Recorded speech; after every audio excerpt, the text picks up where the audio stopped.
I've got one question for the Auburn administration. What are you waiting for with Hugh Freeze? You are Locked On College Football with Spencer McLaughlin, your daily podcast on all things college football. Part of the Locked On Podcast Network, your team every day.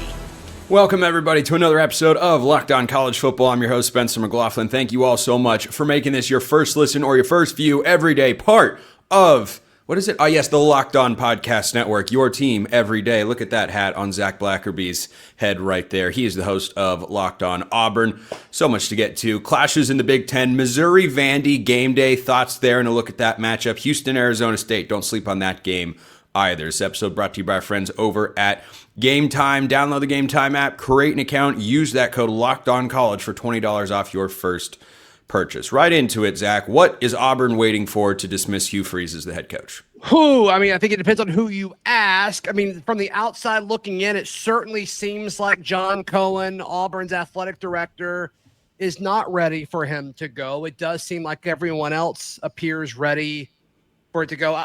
I was surprised that he was not let go this past Sunday. I was genuinely surprised. Auburn's in a unique spot where they have a clear-cut interim in DJ Durkin, who's been a head coach before, who's been, an excellent defensive coordinator up to this point this season. He's been great. He's been great every step of the way. But they have not pulled the trigger yet, Spencer. And so I think after every loss, it'll be like, okay, is this the one? Is this the one? We'll see if it eventually happens. Here's what I wonder. Is John Cohen actually looking at Arkansas with an interim/interviewing head coach in Bobby Petrino and saying, hey, Hugh, if you go win that game, your job is safe? Like, is that really what we're doing here? So I think there's a few things at play here. One is a report from the Auburn 247 site that came out.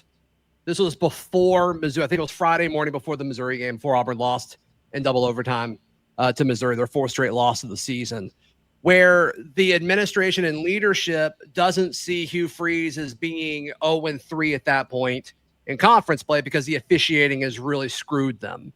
I'm like, okay, if you want to give them one, but like how it's looked. It's been bad. It's been bad. Yeah. The officiating has been bad, but the offense has been bad too. And like I picked Auburn to go 0-3 in that stretch and then start a winning streak against Missouri. They almost did it, but still every step of it has looked worse than I envisioned, despite predicting them to lose those 3 games. So I think that's part of it is like, okay, do you fire him for losing against 4 teams that are like legitimately better than you, but it was so close and you look so bad and it was so close? Do you penalize him for that? I'm not saying I agree with that, but I do think there's an argument there. The other side of it is, let's say you are leadership at Auburn and you want to go for a home run hire, whoever that might be, whether it's James Franklin, whether it's, Cignetti seems off the table, but, there's going to be names that pop up that people want. John Summerall. Yeah, for sure. If you make DJ Durkin interim and he beats a beatable Arkansas team, he beats a beatable Kentucky, Auburn's got the talent to beat Vandy. Am I predicting them to beat Vandy? No, but Auburn historically has done really well in Nashville. And then Mercer, and then all of a sudden you go 4-1, you lose to Alabama in the Iron Bowl. Or what if you beat Alabama in the Iron Bowl? It's at home. Weirder things have happened at Jordan-Hare Stadium. Then you have to hire DJ Durkin, and they may not want to do that. Okay, I think that's a valid reason if that's the thinking. But here's the thing: he is a serious candidate, which some people believe that he is. I think he should be. And what if he goes out there and nothing gets better? The defense gets worse because he has to focus on other things, and you lose these games that you probably should win, and then you can't hire him.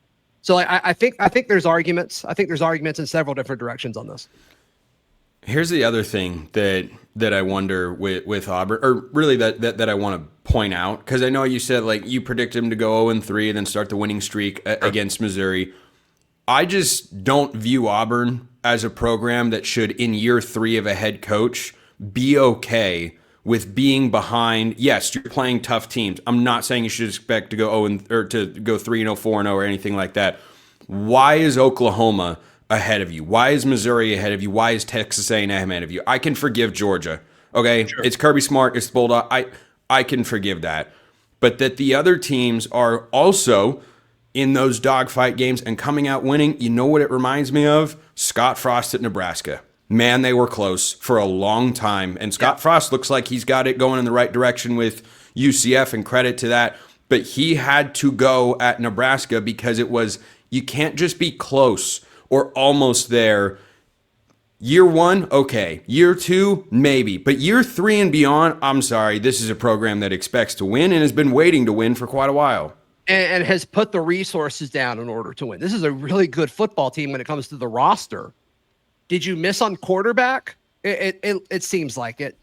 I'm also not sold it's all quarterback. I don't think the scheme is great, but it could be quarterback. It could just be you missed on Peyton Thorne and Jackson Arnold, and you're not ready to go to Ashton Daniels yet for whatever reason.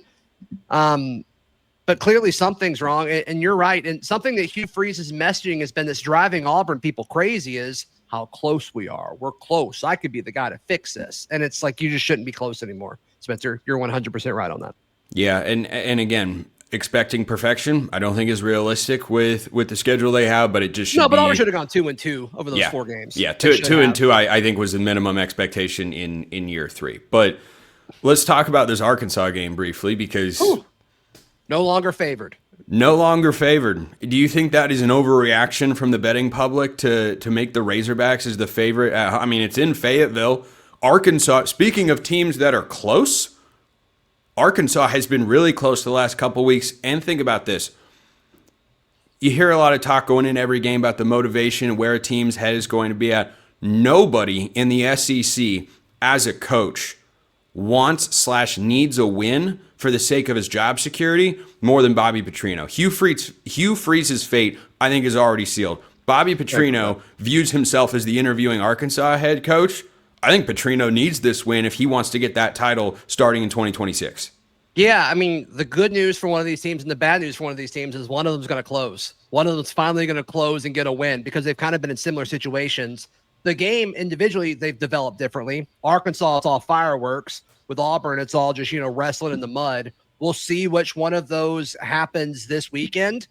Because it's strength on strength and weakness on weakness. And typically both defenses benefit from that, whether it's strength on strength versus weakness on weakness. So, I'm expecting Auburn's defense to play well, but I'm also expecting Arkansas's defense, who hasn't stopped anybody this year, to stop Auburn's offense, who hasn't been able to score on anybody. The only team that has not scored 20-plus points in SEC play with an offensive-minded coach, with a former 5-star quarterback, with the best receiving core in the SEC from a talent perspective. It's sad. It's sad, Spencer. Something's got to change. Is this the week where it happens? It gets the beatable Arkansas team? Sure, but your original question, is our friends at FanDuel and Vegas, are they overreacting with making Arkansas the favorite? No, they're not. They're not. I mean, I think this game is a pick 'em because I don't think it's decided by one point. I think you just pick who you want to win. But there's a chance like Arkansas's offense cooks and Auburn just can't keep up with them. Like, I think that's a real possibility. Now, Auburn's done a good job of keeping opponents under their scoring average for the season by a significant margin. But like, if Arkansas scores 28, I don't think Auburn can get there. I don't know. Even against Arkansas's defense, which has been porous at best this year, like, what's your data point of confidence? The Baylor game, which feels like a lifetime ago? It does feel like a lifetime ago. I think they're similar teams to some extent. I mean, I think Arkansas runs it more. I think Arkansas is better than Baylor is. Can't look at wins and losses, but if you watch them play, like, I think they're better. I think Taylor Green makes you have to defend him differently than what Sawyer Robertson is doing. But look, I've said this for a few weeks now. Like, I hate this matchup for Auburn's defense. As good as Auburn's defense has been, this is a different animal. This is a different style of offense. It's a lot to prepare for in a week. And because of that, like, I think Arkansas beats Auburn this weekend. One of the most fascinating coaching matchups in all of college football. One guy trying to work his way in, one guy probably working his way out. Zach Blackerby, Locked On Auburn, great as always. We go to the Big Ten next. Clashes with playoff implications are more plentiful than you think.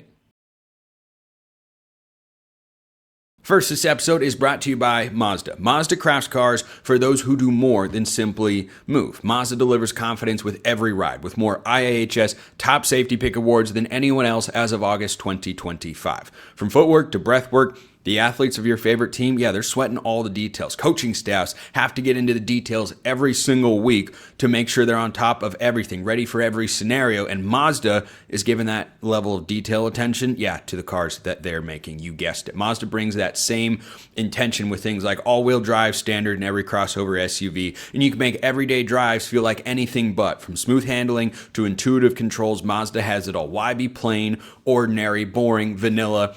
Get Mazda. Check them out. You will not regret it. Like the players of your favorite team, they sweat every detail at Mazda because when you make every move count, impossible becomes irrelevant. Mazda. Move and be moved. This episode also brought to you by our friends at Peloton. Peloton is shaping the future of fitness with the brand new Peloton Cross Training Tread Plus, powered by Peloton IQ. It's their most advanced equipment yet, designed to give you real-time guidance and endless ways to move, whether you're running, lifting, or cross-training with your favorite instructors. This is training reimagined. Peloton is built for breakthroughs with tools that help you plan, stay motivated, and reach peak performance, like having your own personal strength and conditioning coach. Peloton is going to help you reach your fitness goals, whatever they may be. So let yourself run, lift, flex, and push forward. Explore the new Peloton Cross-Training Tread Plus today at onepeloton.com. That's ONEPELOTON.com. Check them out at onepeloton.com.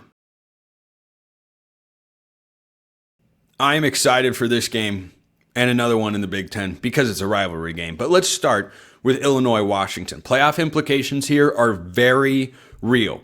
For Washington, perhaps, if they can get hot on in the second half of the season, but more for Illinois. I think Illinois has got greater potential to make the playoff than Washington. So why is Washington favored in this game? Illinois is ranked.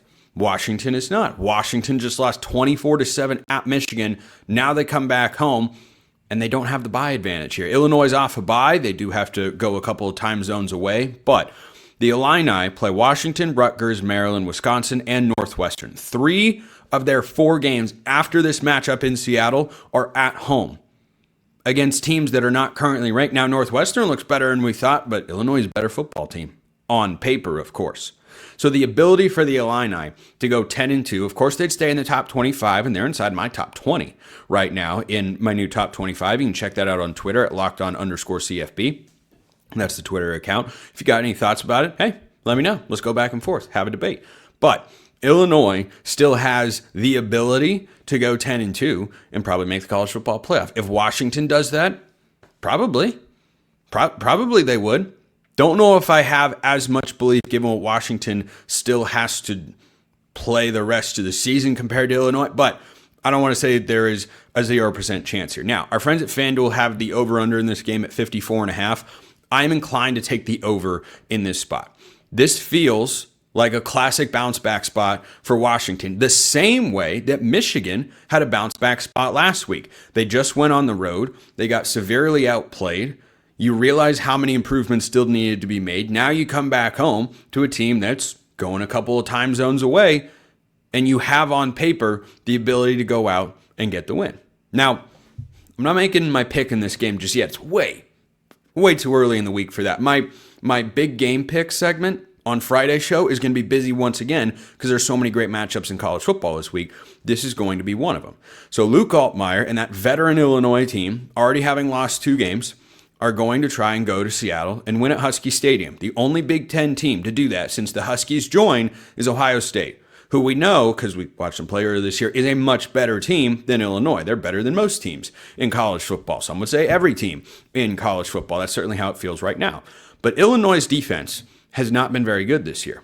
I think it has to be a disappointing thing if you're Brett Bielema, a guy who prides himself on toughness and physicality. They have just not had it. The defense hasn't been there, but the good news for the Illini is Luke Altmaier has been there, and Hank Beatty has been there. And the way this Illini offense has played this season gives me some confidence that Illinois can go out and win this football game. But here's the issue.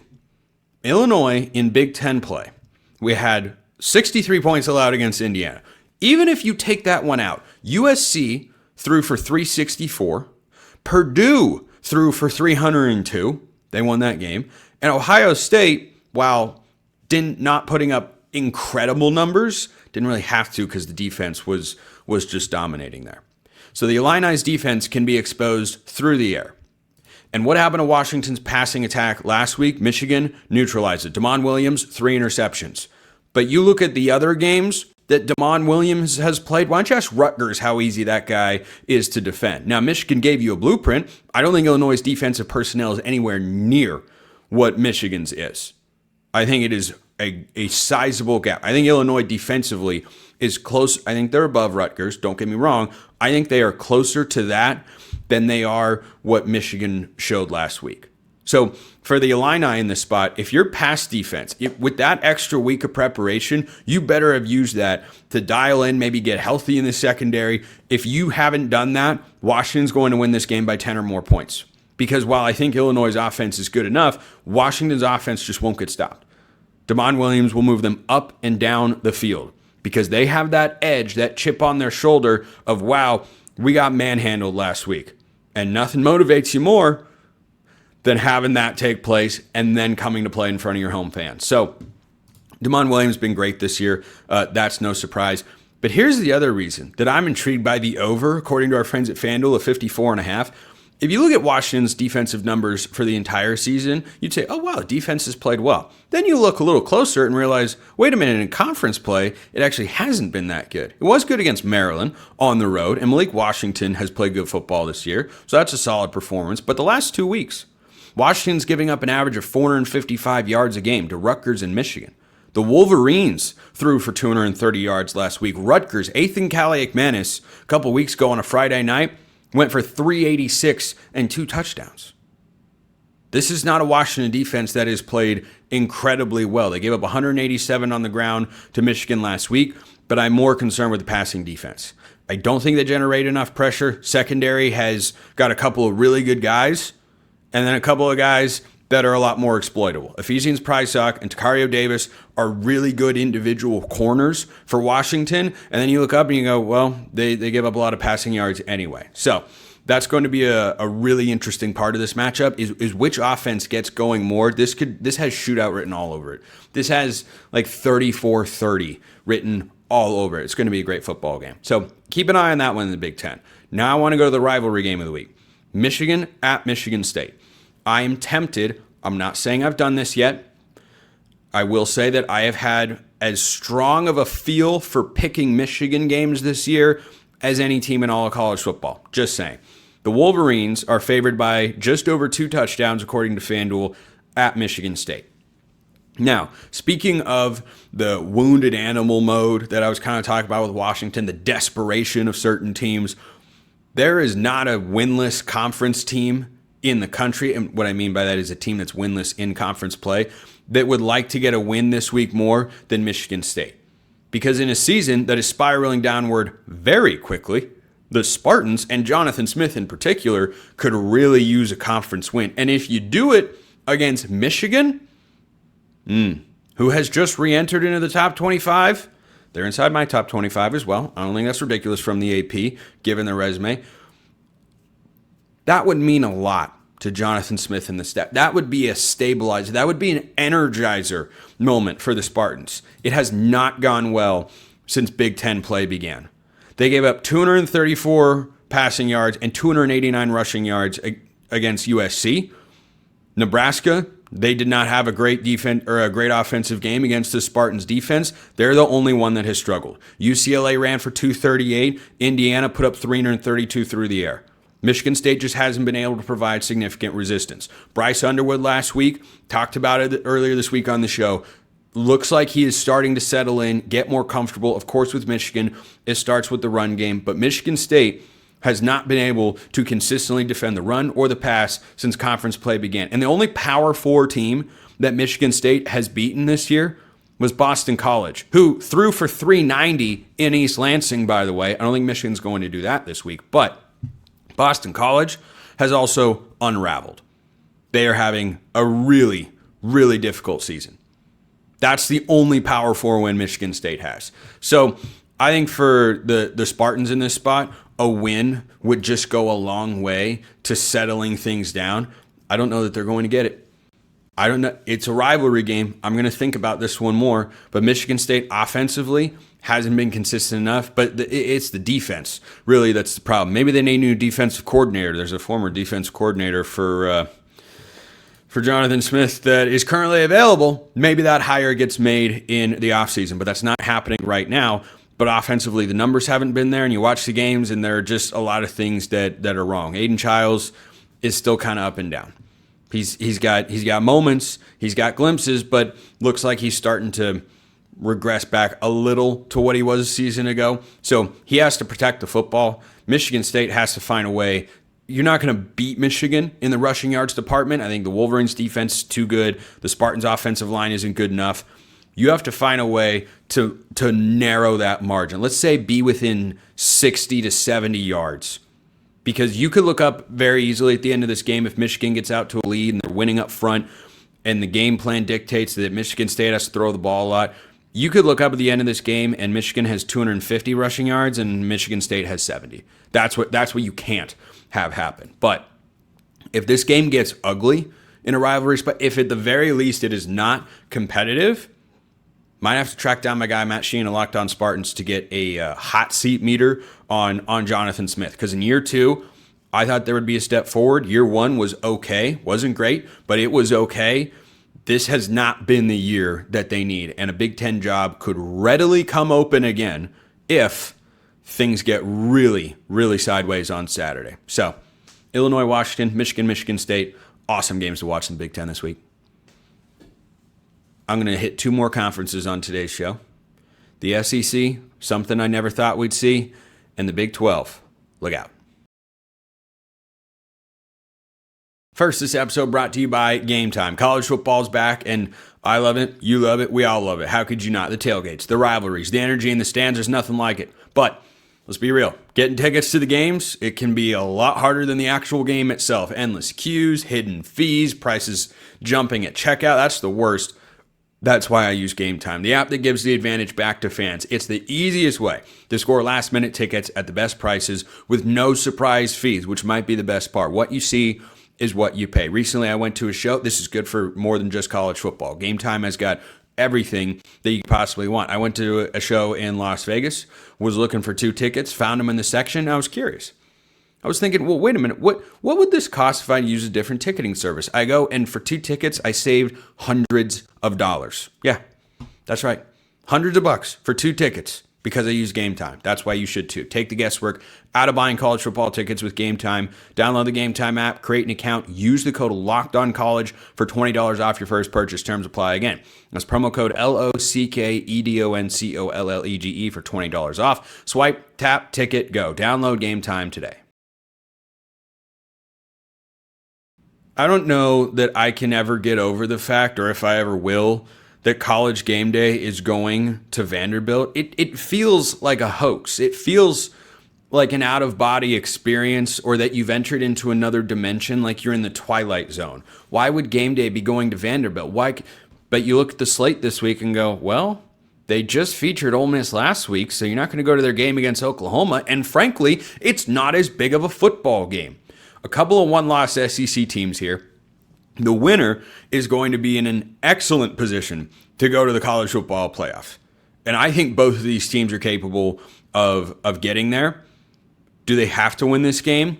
Not necessarily. But if they want to have a little margin for error, put another feather in the cap of their resume, then yeah, of course you have to go out and win this football game. But I want to start with Diego Pavia. He is looking like one of the biggest stories in college football in recent history, because his journey from the New Mexico Military Institute to New Mexico State to then Vanderbilt, and not just going there and having some success and injecting small amounts of life. If this trajectory continues, they beat LSU last week. Brian Kelly's in his 4th year with the Tigers. And he just put a product on the field. And yeah, that's partially an indictment on Brian Kelly. Did you see how many LSU fans were in the stands on Nashville on Saturday? You see the caliber of players that LSU can go out to get compared to what Vanderbilt can go out and get? even in this new world, it is a testament to the coaching staff and the quarterback play. Diego Pavia, better than Garrett Nussmeier. Felt that going into the game. Wouldn't have said that going into the season. And I like Diego Pavia, but I was a big Garrett Nussmeier fan.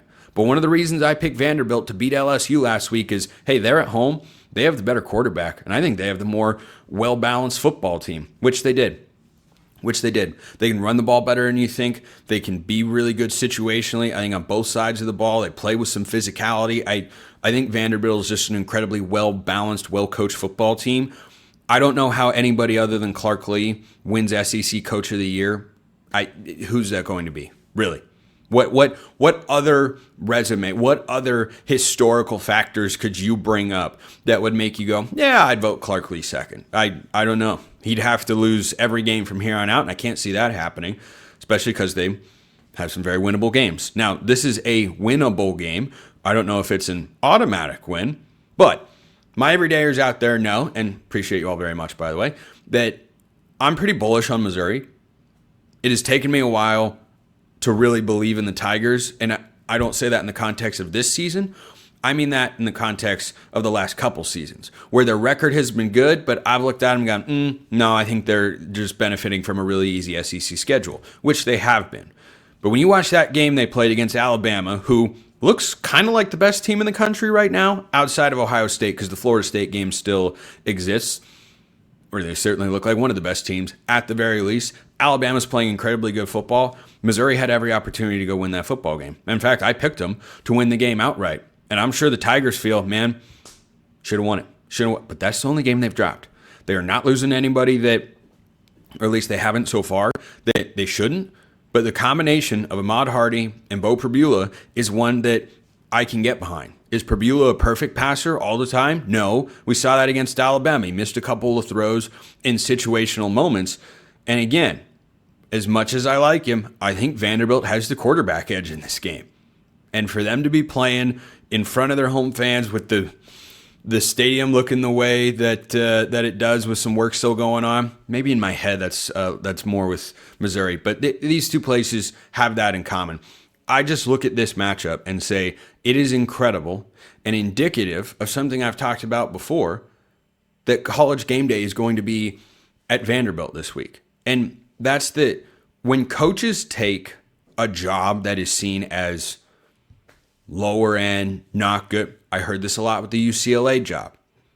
Heck, I think you can find this discourse and commentary pretty easily with regards to the Florida job. Why would you take that? It's a mess. Well, the underlying fundamentals of Florida haven't changed. That's still a really high quality job in college football. It just hasn't been run correctly the last couple of years. But take UCLA or Wisconsin whenever they eventually fire Luke Fickell. If you are the coach that is able to make X program good enough, if you truly believe in what you're doing, Barry Odom at Purdue, if he figures that out one day, or Clark Lee here at Vanderbilt, James Franklin previously at Vanderbilt, Kurt Cignetti at Indiana, the amount of success you can have because of that, because it was seen as such a difficult job, I don't know that you can quantify it. I don't know that you can put a dollar amount on that for your career. So, absolutely love this particular matchup. Again, way too early in the week to be making picks. Way too early. We can't be coming out and at this point, thoughts have to marinate, right? You got to put them on the slow cooker or in the crock pot. And then once it's a finished product, make the picks. And last week, very good week for the picks here on the show. The other game I want to talk about that you have to be wary of going into this week of college football, which is another great slate. It might not be last week, but last week had the bar set higher than, like beyond the screen. For those watching on YouTube, it's up here. The bar is up here. Well, this week is like right there. Yeah, it's going to be an awesome week of college football. Houston, Arizona State. This is one of these winner gets to be ranked games. Michigan, Washington is like this as well. For me in my top 25. Winner gets to be ranked and entered into playoff discussion. Arizona State has no margin for error because Sam Leavitt got hurt and they got destroyed by Utah, and because they gave up that late pass to Mississippi State earlier this season. So they have to make the Big 12 championship game and win it if they are going to make the playoff, because there is no string of high quality wins, I don't think, in the eyes of the committee that'll give Arizona State enough to get themselves into the playoff if they don't have the conference championship and the automatic bid as being one of the 5 highest ranked league champs going into the year. Houston, meanwhile, is 6-1. Now, Houston hasn't played the world's most difficult schedule whatsoever. Here's your measuring stick opportunity. Willie Fritz and Houston over, I think their preseason win total was maybe 6.5. Let me see if I can find that real. Yeah, so I jotted it down, just paused the broadcast a little, then came back to make sure I had the information right. Just a little peek behind the curtain of how I make this show. Houston's preseason win total was 5.5. Yeah, that was an easy over pick for. They've already gone over. But so far, they've played Stephen F. Austin, Rice, Colorado, and Oregon State. They lost to Texas Tech soundly. They beat Oklahoma State and Arizona. Now they play Arizona State. This is your measuring stick moment. This is your Big 12 championship game arrival moment. Because remember, the Cougars, with just one loss, it's in Big 12 play, also can throw their hat into the ring for the conference championship. Now that Texas Tech has picked up a loss, you could avoid coming into the head-to-head situation with them and wind up going to Arlington to try to play for a college football playoff spot. How? If Texas Tech loses one more game. Well, with Baron Morton in and out of the lineup seemingly every other week, that's not inconceivable in any way, shape, or form. So this matchup, which is in Tempe, Arizona State's favored by around a touchdown, 7.5, 6.5, depending on where you look. FanDuel's got it at 7.5 points right now. Arizona State, to me, has just been hanging on by a thread time and again. They feel a little bit like BYU. They're not necessarily the highest ceiling football team, but their coaching staff and their ability to win close games over and over again is why they're good. And you got to give them credit for that at some point. Arizona State has returned to my top 25 this week.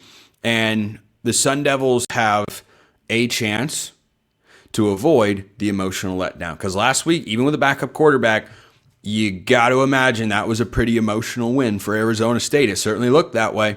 They had to hold on. They had to drive late down the field. But the Sun Devils in this spot at home, it's your playoff hopes on the line. You lose the second Big 12 game, I don't think it's going to happen. The Big 12 championship game. Too many things would have to go right. For Houston, this is your prove-it moment, a measuring stick game. I cannot wait for this weekend of college football. Game day at Vanderbilt, Houston playoff discussion. That is why we play the games on the field, not on paper. Appreciate everyone listening. I'll see you next time. And until then, hope you all have a wonderful rest of your day.